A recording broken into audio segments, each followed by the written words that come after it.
નમસ્તે વિદ્યાર્થી મિત્રો, શ્રી ભાગ્યોદય એકેડમી જસા પર હું જાડેજા સર.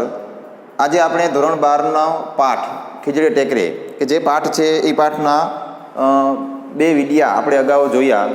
એ પાઠ છે, એ પાઠની આજે આપણે પૂર્ણાહુતિ ખીજડી ટેકરે પાઠ છે એના અંત તરફ આપણે આજે જઈ રહ્યા છીએ. અગાઉના વિડીયોમાં આપણે જોયું કે ભોજા કાળુ નામનો એક વ્યક્તિ ખૂબ જ કરુણ સ્થિતિ, ગરીબાઈ, ભયંકર ગરીબાઈ છે. એ ભયંકર ગરીબાઈ છે એ કોને કહેવાય એનું ઉત્તમ ઉદાહરણ પૂરું પાડતો આ પાઠ છે કે ભાઈ માણસ છે એ પોતાની ગરીબાઈ છે એ માણસ પાસે શું છે એ કરાવે છે એનું ઉદાહરણ પૂરું પાડતો આ પાઠ છે એ છે. છેલ્લે આપણે જોયું હતું કે પોસ્ટમાસ્ટર છે એ પોસ્ટમાસ્ટર નો પુત્ર છે એ પુત્ર મૃત્યુ પામે છે, તરત જન્મેલો છે એ જન્મીને તરત મૃત્યુ પામે છે અને એ પુત્ર છે એને ખીજડીયા ટેકરે છે એ પોસ્ટમાસ્ટર દાટવા જાય છે. ઉત્તમ પ્રકારનું રેશમીનું ઊંચી ગુણવત્તાવાળું વસ્ત્ર છે એ પોસ્ટમાસ્ટર લે, પોતાના સંતાનને એમાં 7-8 પળમાં વીંટોળે અને એ ખીજડીયા ટેકરે છે એને દાટવા જાય છે.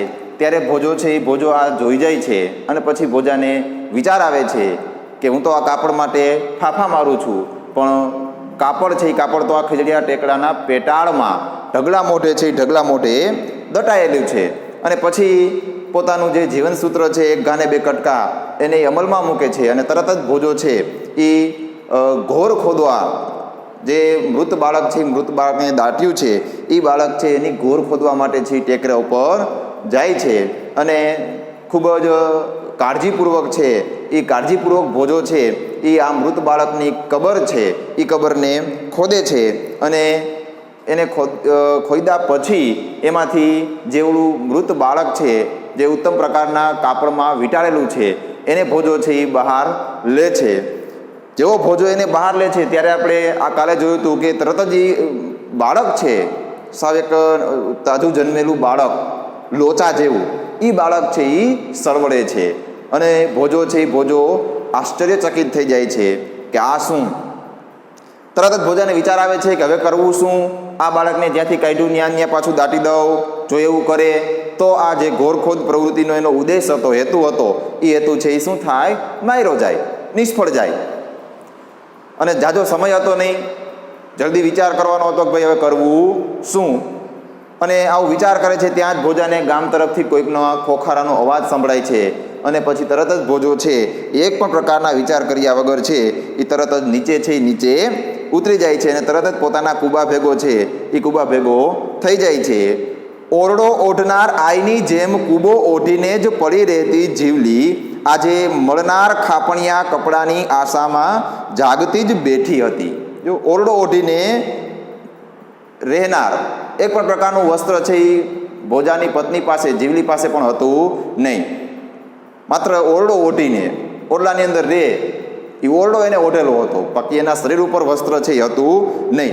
આવી જીવલી છે એને આજે એક ખાપણિયું એટલે કોઈ પણ મૃત વ્યક્તિ છે એને ઓઢાડવામાં આવતું કપડું, એ કપડું એને પ્રાપ્ત થવાનું હતું. તો એની વાટમાં છે એ કપડાની આશામાં જીવલી છે એ જાગતી હતી અને એક તાપણાના તાપે ટાઢ ઉડાડી રહી હતી. અને તાપણું એક નાની એવી આગ છે, તાપણું છે એ કર્યું હતું અને તાપણાના તાપે પોતાને જે ઠંડી લાગતી હતી એ ઠંડી છે એ જીવલી ઉડાડી રહી હતી. પણ ભોજાએ જ્યારે કપડા ઉપરાંત એક જીવતા જાગતા બાળકને પણ રજૂ કર્યું ત્યારે જીવલી ડઘાઈ ગઈ. અને હજી તો એ જીવલી છે એ કપડાની આશામાં જાગતી હતી, માત્ર એક તાપણું કર્યું હતું એનામાં તાપતી હતી. ત્યાં એ જીવલી છે એ જે પોતાના ઓરડો ઓઢીને બેઠી હતી ત્યારે ભોજો આવે છે અને ભોજાએ જીવતા જાગતા બાળકને રજૂ કર્યું. ત્યારે એ જીવલી શું થાય છે, ડઘાઈ જાય છે, આશ્ચર્યચકિત થઈ જાય છે. ખીજડીયા ટેકરે અનેક જાતના ચરિત્રો થતા જીવલીએ જાણ્યા હતા. ચરિત્રો, ભૂત ને પ્રેત ને આવું બધું. ખીજડીયો ટેકરો છે એની આજુબાજુમાં જેનું રહેણાંક હતું, એટલે ખીજડીયા ટેકરે આવા અનેક પ્રકારના ચરિત્રો છે એ થતા છે એ જીવલીએ જોયા હતા. પણ પૂરેપૂરો વાસ્તવિક અકસ્માત જ છે એવી ખાતરી થતાં એણે વત્સલ માતા બની જઈ આ નવજાત બાળકને છાતીએ લીધું. જીવલીએ છે આવા ચરિત્રો છે એ જોયા હતા, આવું એને જાણ્યું હતું અને સહન પણ કર્યા હતા, જીરવ્યા હતા, સહન કર્યા હતા. એનાથી એને કોઈ પણ પ્રકારની બીક કે એવું લાગતું ન હતું. પણ આજનો આ બનાવ છે એ કોઈ પણ પ્રકારનું ચરિત્ર નથી. આજે તો એનો પોતાનો પતિ છે ભોજો, એ જ આ એક જીવતું બાળક છે, જીવતું બાળક લઈને ત્યાં આવ્યો. એટલે આજનો આ બનાવ છે એ કોઈ પણ પ્રકારનું ચરિત્ર નથી, પણ પૂરેપૂરો વાસ્તવિક અકસ્માત છે. પૂરેપૂરી આ એક હકીકત છે, વાસ્તવિક અકસ્માત. આજે એ વાસ્તવિકતા હતી, હકીકત હતી કે ભોજો છે એ ભોજો એક બાળક છે, એ બાળકને જીવતું બાળકને લઈને આવ્યો. એટલે તરત જ એક વત્સલ માતા બનીને, વત્સલ પ્રેમાળ માતા છે, પોતાના સંતાનને જે પ્રેમ આપે છે એવી પ્રેમાળ માતા બનીને આ જે નવજાત બાળક, નવજાત એટલે તાજું જન્મેલું આ જે બાળક છે એ બાળકને તરત જ જીવલીએ પોતાની છાતીએ લીધું. તરત જ એના ખોળામાં છે જીવલી લઈ લે છે. ટેકરાની પોચી માટી મટોળીના આવરણમાંના છિદ્રોમાંથી પ્રાણવાયુ પામીને પ્રાણ ટકાવી રહેલા બાળકને માતૃગોદની ઉષ્મા મળતા એનો અવાજ પણ ઉઘડ્યો. જો કે ભાઈ ટેકરાની પોચી માટી, માટી મટોળી, માટી ઢેફા પોચી. આગળ જયું તો ભાઈ ખીજડીયો ટેકરો છે એનો લોકો છે એ મૃત બાળકને દાટવા માટે ઉપયોગ કરતા. શા માટે? તો કે એની જમીન છે એ સાવ કેવી હતી? પોચી હતી. સામાન્ય એક કોષ છે એના વડે પણ એને ખોદી શકાય એવી હતી. એટલે આ જે ટેકરાની પોચી માટી હતી એ માટી મટોળી, માટી એના ઢેફા, એમાંથી પ્રાણવાયુ, એમાંથી છે એ એના છિદ્રોમાંથી પ્રાણવાયુ મેળવીને આ બાળક છે એ બાળકે પોતાનો પ્રાણ છે એ ટકાવી રાખ્યો. બાળકને છે બાળકને દાટી દીધું હતું, પણ છતાંય બાળક છે એ બાળક જીવતું રહ્યું. શા માટે? તો કે બાળક છે એ બાળકને આ પોચી માટીમાંથી પ્રાણવાયુ છે એને મળતો હતો અને પોતાનો જીવ છે એ ટકાવી રાખ્યો હતો. પણ એવા બાળકને જ્યારે માતૃ છે એ માતૃ ગોદની ઉષ્મા મળી, માતાની ગોદનો પ્રેમ મળ્યો, હૂંફ મળી, એટલે તરત જ એ બાળક છે, બાળકનો અવાજ પણ છે એ શું થાય છે? ઉઘડે છે. તે મધરાતે જ ભોજાએ પોસ્ટ માસ્તરની ડેલીની સાંકળ ખખડાવી. જો તે દિવસે મધરાતે ત્યારે ને ત્યારે ભોજો છે એ ભોજાએ પોસ્ટ માસ્તર છે એ પોસ્ટ માસ્તરની ડેલી છે એ ખખડાવી. કારણ કે એ સંતાન છે એ કોનું હતું? તો કે પોસ્ટ માસ્તરનું. પોસ્ટ માસ્તર છે એ પોસ્ટ માસ્તરે આ ખીજડીયા ટેકરે પોતાના સંતાનને દાટવા માટે આવ્યા હતા. એટલે તરત જ એ જ રાતે ભોજાએ છે એ પોસ્ટ માસ્તરની ડેલી છે એ ખખડાવી. પોતે કરવા ધારેલા ગુનાની સવિસ્તર કબૂલાત કર્યા પછી ભોજો છોભીલો બનીને પોસ્ટ માસ્તરની સમક્ષ ઊભો રહ્યો. પોતે જે કાંઈ કરવું હતું એને પોતાનો ગુનો છે એ સ્વીકાર લીધો. પોતે કરવા ધારેલા ગુનાની સવિસ્તાર કબૂલાત કરી, વિસ્તારથી કબૂલાત કરી. ભાઈ મારે કાપડની જરૂર હતી, મને આ વિચાર આવ્યો કે માધવજી કાપડિયાની દુકાન છે એ તોડું. વળી પાછો વિચાર તમને એ કે હું બાળકને લઈને દાટતા જોઈ ગયો એટલે મને એ વિચાર આવ્યો. મેં આ જે કાંઈ કર્યું એ કાપડ માટે કર્યું છે. આવી વિસ્તારથી ભોજાએ કબૂલાત કરી અને ત્યાર પછી ભોજો છોભીલો બનીને, જો શરમ અનુભવવા લાગ્યો. ભોજો છે એ ભોજાને શરમ અનુભવીને ભોજો છે એ પોસ્ટ માસ્તરની સમક્ષ ઊભો રહ્યો. મૂઠ ભીડેલી આંગળીઓ મોંમાં નાખવા મથતા બાળક ભણી પોસ્ટ માસ્તર તેમજ પત્ની આનંદભેર જોઈ રહી. આગળ એવું હતું ભાઈ પોસ્ટ માસ્તરને ઘણી બધી દીકરીઓ અવતરેલી. એ દીકરીઓ પછી આ દીકરાનો જન્મ થયો હતો. એટલે મુઠ્ઠી છે એ મુઠ્ઠી વાળીને, મૂઠ ભીડીને, મુઠ્ઠી વાળીને આંગળીઓ મોંમાં નાખવા. બાળક છે એ બાળક મુઠ્ઠી વાળી, એ મુઠ્ઠી વાળેલી આંગળીઓ છે એ મોઢામાં નાખવા માટે પ્રયત્ન કરે છે અને એ બાળકને પોસ્ટ માસ્તરને એની પત્ની છે એ જોઈને ખૂબ જ આનંદ છે એ અનુભવી રહ્યા છે. હમણાં મને પોલીસને હવાલે કરી દેશે એવો ભય ભોજાને સતાવી રહ્યો હતો. ભોજાને એવી બીક હતી કે મેં આ જે કામ કર્યું, ઘોરખોદની પ્રવૃત્તિ કરી, એ પ્રવૃત્તિની જ્યારે પોસ્ટ માસ્તરને ખબર પડશે એટલે તરત જ પોસ્ટ માસ્તર છે એ પોલીસને હવાલે મને કરી દેશે એવી એને બીક છે એ બીક મૂંઝવી રહી હતી. હું તો તમને પહેલેથી જ કહેતી હતી કે દાટવા જવાની ઉતાવળ કરો ના, ડાક્ટરને તેડાવીને પાકી ખાતરી કરાવો, પણ તમે માન્યા નહીં. પોસ્ટ માસ્તર છે એ પોસ્ટ માસ્તરની પત્ની છે એ પોસ્ટ માસ્તરને કહે છે કે હું તો તમને પહેલેથી જ કહેતી હતી કે તમે એ બાળકને દાટવા જવાની ઉતાવળ ન કરો. ડૉક્ટર છે, ડાક્ટર, જો પેલાનો શબ્દ તળપદો શબ્દ ડાક્ટર, એ ડાક્ટરને બોલાવીને, ડાક્ટરને તેડાવીને એ બાળક છે એ બાળક જીવે છે કે મૃત્યુ પામ્યું એનું ખાતરી કરાવો, પણ તમે કાંઈ માયના નહીં. પુત્ર પ્રાપ્તિથી અડધી થઈ જતા પત્ની મીઠો ઠપકો આપવા લાગી. પુત્ર પ્રાપ્તિ આગળ આવ્યું હતું કે ઘણા બધી દીકરીઓ ઉપર એની દીકરો છે એ અવતર્યો હતો, એટલે એ મીઠો ઠપકો છે એ પોતાના પતિને આપી રહી હતી. અત્યારે એની આનંદ હતો, કારણ કે પોતાનું સંતાન જેને એ મૃત માનતા હતા એ દીકરો એનો અત્યારે જીવતો હતો, એટલે મીઠો ઠપકો છે એ આપી રહી હતી. આપણા ભાગ્યમાં હતો તો પાછો આવી પૂગ્યો ને. તરત જ પોસ્ટ માસ્ટર સરસ જવાબ આપે છે કે ભાઈ આપણા ભાગ્યમાં આપણા નસીબમાં હતો એટલે તરત જ છે એ પાછો આવી પૂગ્યો ને. આ એક વાસ્તવિકતા છે કે આપણા નસીબમાં છે, નસીબમાંથી કોઈ કાંઈ લઈ જતું નથી. આપણા ભાગ્યમાં જે લખ્યું છે એને કોઈ દિવસ કોઈ છે આપણી પાસેથી લઈ શકતું નથી. આ પોસ્ટ માસ્ટર છે એ પોતાનું સંતાન છે એને મૃત સમજીને દાટી આવે છે, છતાંય એના ભાગ્યમાં હતું એટલા માટે એને એ સંતાન પાછું છે એ મળી જાય છે. એટલે ભાગ્યમાં છે એ કોઈ દિવસ કોઈ લઈ શકતું નથી. પોસ્ટ માસ્ટરે કહ્યું અને પછી ભોજા તરફ ફરીને બોલ્યા, ભોજિયા, તને મનમાં આવે એ ઇનામ માગી લે. આવી વાત કરી અને પછી તરત જ એને કીધું કે ભોજિયા, તને મનમાં આવે એ ઇનામ તું એમ કે છે કે માગી લે. પોસ્ટ માસ્ટર છે એને પોતાનું બાળક છે પાછું મળ્યું એટલે પોસ્ટ માસ્ટર છે ભોજાને કહે છે કે ભોજિયા, તને મનમાં આવે, તારા મનમાં જે કાંઈ આવે એ ઇનામ તું અમારી પાસે અત્યારે માગી લે. કશું પણ બોલવાના અત્યારે ભોજાને હામ કે હોશ રહ્યા નહોતા. એ માત્ર હાથ જોડી શક્યો, પોતે કરેલા ગુનાહિત કૃત્ય બદલ ક્ષમા માગતો હોય એવી રીતે.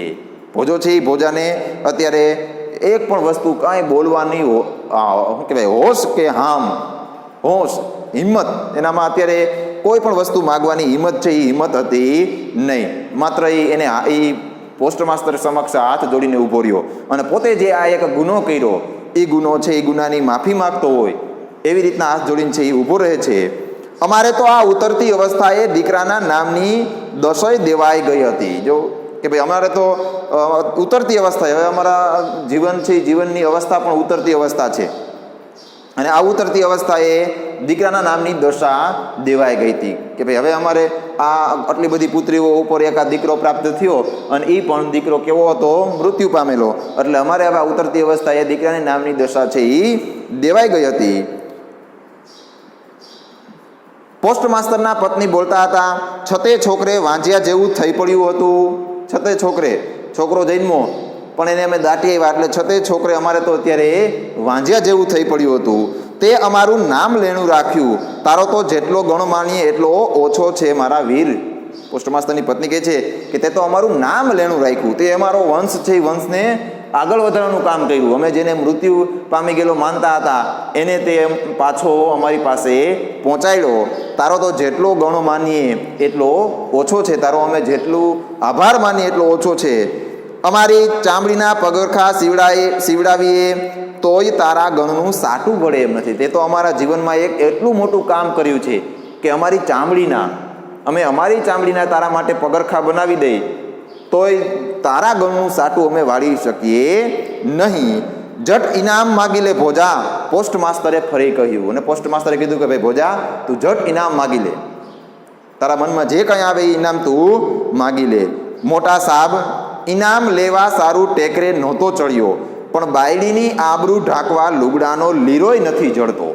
જો બહુ કરુણ વાત અત્યારે ભોજો છે એ પોતાની કરે છે કે ભાઈ મોટા સાહેબ, ઇનામ લેવા માટે, ઇનામ તમે મને આપો એટલા માટે હું આ ટેકરા ઉપર નહોતો ચડ્યો, પણ પોતાની બાયડી એટલે પોતાની પત્ની, એની આબરૂ ઢાંકવા છે એક લુગડો છે, લુગડાનો લીરોય છે એને જડતો નથી. ને પહુ જેવા નાનકડા બચડા આ હિમમાં હિજરાય છે. પહુ સાવ નાના એવા બાળકો, પોતાના નાના સંતાનો છે એ પણ આ અત્યારે ભયંકર ઠંડી છે એ ઠંડીમાં હિજરાય છે, ઠંડીમાં ઠૂઠવાય છે, ઠંડી સહન કરે છે. એકેકી જોડ લુગડા અપાવો તો મોટું ઇનામ જળિયું ગણું. તમે એક જોડ જો લુગડા છે એ લુગડા મને અપાવો તો એ બહુ મોટું ઇનામ મને પ્રાપ્ત થયું એવું હું માનું. ભોજાએ આવી માગણી કરી કે ભાઈ મારા સંતાનો અને મારી પત્ની માટે એક જોડ તમે એક લુગડા અપાવો તો એ મને ખૂબ મોટું ઇનામ છે એ મળ્યું એવું હું માનું. બસ માગીને આટલું જ માગ્યું. તરત જ ઓલા પોસ્ટ માસ્તરને કહે છે કે બસ ભોજા, તે અમને આવડું મોટું અમારા જીવનનું એક કામ કરી દીધું, અમારે તો નકર દીકરાના નામની દશા છે એ દેવાઈ ગઈ હતી, એ ઉતરતી અવસ્થાએ અમને પાછો અમારો દીકરો છે તેમને પાછો અપાવ્યો, અને એના બદલામાં તે કે આટલું જ માગ્યું, માગીને ખાલી એક સામાન્ય કપડાની જોડ માગી, માગું તમારા મોટા માણસની મહેરબાની. હા, એ ભોજન કહે છે કે બસ મારે બીજું કાંઈ નથી જોતું, માગું કે તમારા જેવા આવા મોટા માણસો છે એની મહેરબાની, તમારા જેવા મોટા માણસોની અમારી ઉપર કાયમ મહેરબાની રહે એટલું જ કે મારે માગવું છે. અબ ઘડીએ જ માધવજીની હાટ ઉઘડાવું. તરત પોસ્ટ માસ્તરે કીધું કે અબ ઘડીએ એટલે અત્યારે માધવજી છે એ માધવજીની હાટ ઉઘડાવું. માધવજી કાપડીઓ છે, કાપડ વેચનાર, એની હાટ એટલે દુકાન, એની દુકાન છે એમ કે છે કે ઉઘડાવું. અને પોસ્ટ માસ્તરે ઊભા થતાં કહ્યું, અને પછી ખભે ડગલો ભરાવતા બોલ્યા, એક શું 2 જોડ લુગડા વેતરાવી લે. તરત જ પોસ્ટ માસ્તર છે પોતાના ખભે ડગલો એટલે પ્રકારનું કપડું એ પોતાના ખભે છે એ ભરાવીને તરત જ ઊભા થયા, અને એને ભોજાને કીધું કે એક શું 2 જોડ લુગડા છે, એ 2 જોડ લુગડા છે એ તું ઉતરાવી દે. તો આમ એક ખૂબ જ જાણીતી નવલિકા ચુનીલાલ મળિયા નામના સર્જક ખીજડીએ ટેકરે, આ આખી નવલિકા છે સરસ મજાનો અંત છે, એનો સુખદ અંત. કે શરૂઆતથી આપણે જોઈએ છીએ કે ભોજો છે એ ભોજો પોતાના સંતાન માટે અને પોતાની પત્ની માટે, પોતાની પાસે કપડાં તો નહોતા પણ પોતાની સંતાન અને પોતાના પત્ની માટે કપડાં કઈ રીતે પ્રાપ્ત કરવા એની મથામણ કરે છે.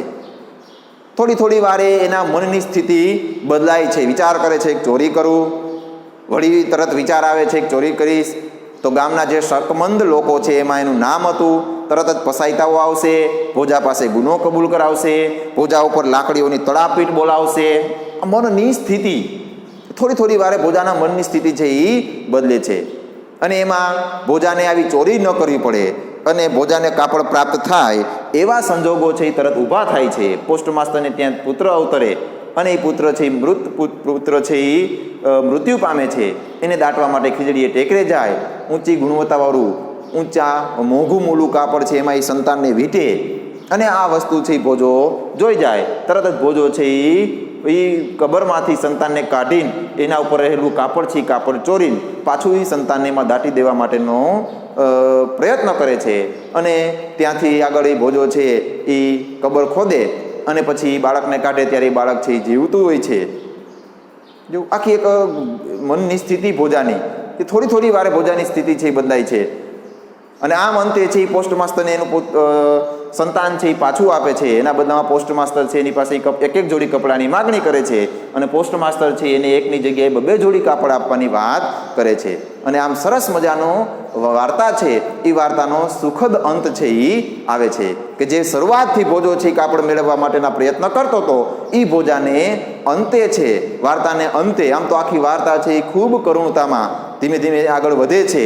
કોઈ પણ પ્રકારનો ભાવક છે એ ભાવક છે એ વાર્તા વાંચે ત્યારે એના ભાવકને પણ ભાવક પોતે પણ છે એ કરુણ બની જાય કે ભાઈ કારમી ગરીબાઈ છે એ કારમી ગરીબાઈનું શું પરિણામ આવે છે, ગરીબાઈ છે એ ગરીબાઈ માણસ પાસે શું કરાવે છે, એની સરસ મજાની વાત કરતી આ વાર્તા છે. અને અંતે આ વાર્તા છે એ વાર્તાનો સુખદ છે એ સુખદ મિત્રો અંત આવે છે. તો આમ આ ખીજડીએ ટેકરે વાર્તા છે એ વાર્તા, આ પાઠ છે એ પાઠ આપણે અહીંયા પૂર્ણ કરીએ છીએ. અસ્તુ મિત્રો.